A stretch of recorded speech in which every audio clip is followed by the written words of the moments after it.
This is Mark Bell from SuperTraining.tv, Super Training Gym, the strongest gym in the West. We got a question to answer tonight about the conjugate system from Lee Nash off of Facebook. But first, we have to get to our cliffhanger question. The last cliffhanger question was, who has the highest sumo deadlift in recorded history? And the answer is Maxim Podtian. Don't know how to say his last name that well. I think it's a Russian lifter, but he did a 909-pound sumo deadlift.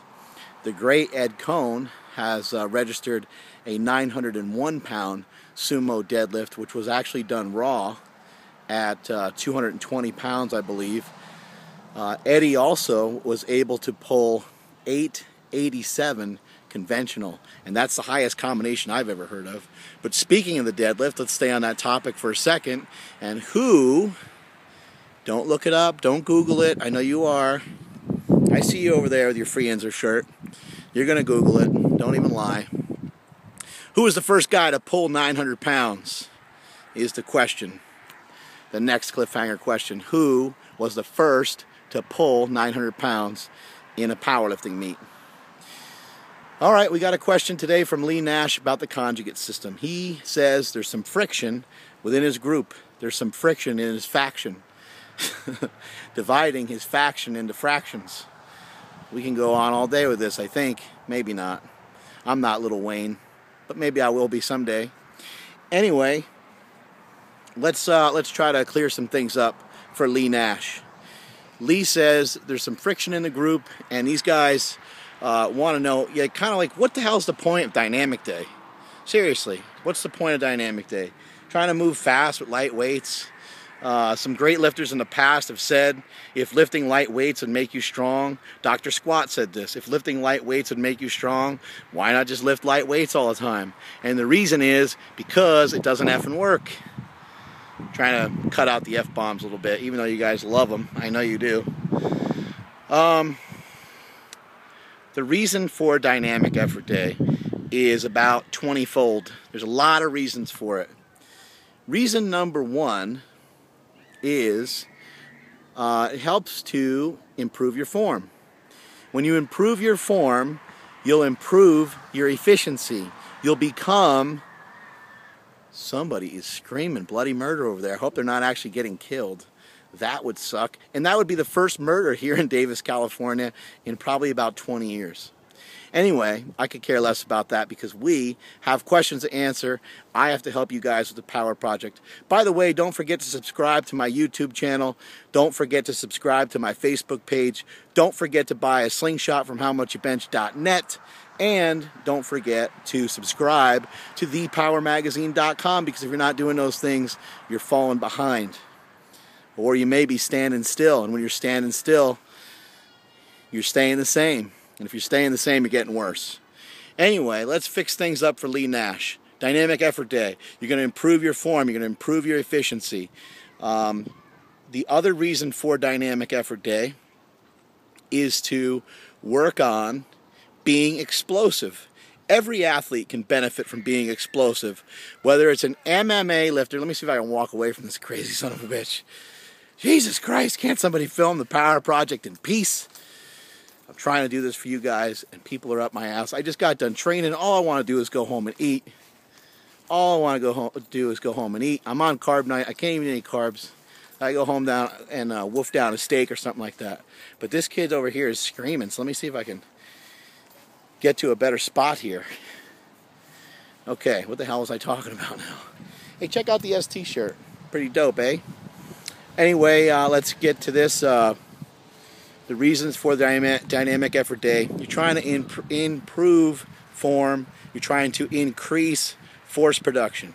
You're trying to become a more explosive athlete. You're trying to move faster.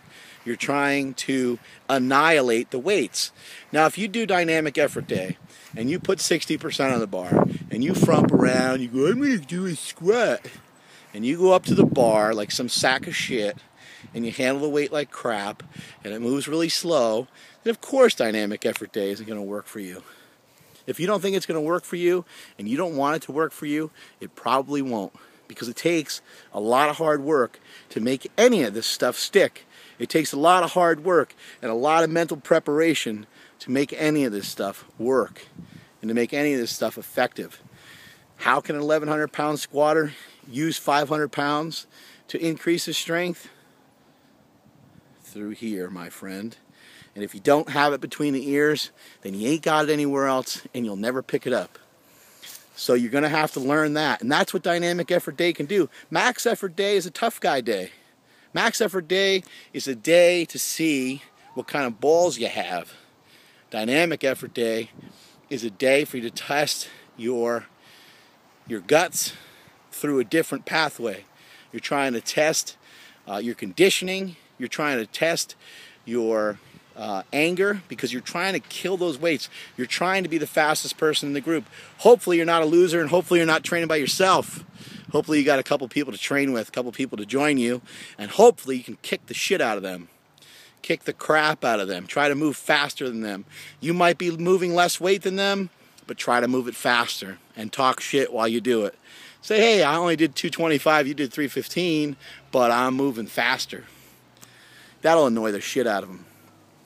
Anyway, if you want to be able to move big weights, you're going to have to learn to move them fast. You're going to have to learn aggression. You're going to have to learn good form, and you're going to learn these things on Dynamic Effort Day.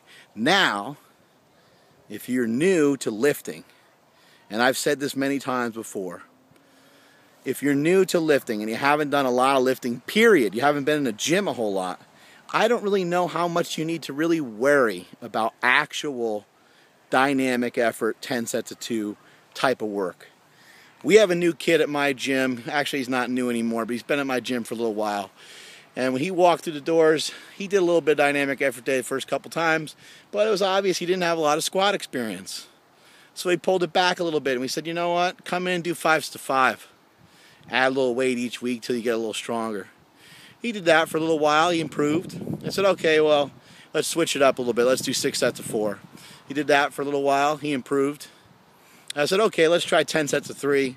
We just kept mixing things up until I felt he was ready to actually implement dynamic effort work. Because what will happen when you're new and you can only lift 300 pounds, you can't produce that much freaking force yet. You don't know how to. You don't know how to recruit those muscle fibers like a big guy is going to know how to do. Not a big guy, but a strong person. A strong guy is going to know how to, fire those muscle fibers. He's going to know how to hit those big weights when it comes time to hit them. And a newer lifter is not going to know how to do that. That is why, with a newer lifter, if you just add like 20 pounds, they'll crumble sometimes.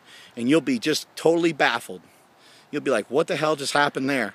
Why'd they crumble with an extra 20 pounds? It's because they don't have the strength for it yet. They don't have the strength for it yet. They can't recruit the muscle fibers that you know how to recruit. So for you to make a 50-pound jump when you're an experienced lifter ain't a big deal. For them to make a 20-pound jump is a big deal. And that's where coaching comes in handy. Make these younger lifters, make them take smaller jumps, even on their dynamic effort day. Make sure they're doing things the right way.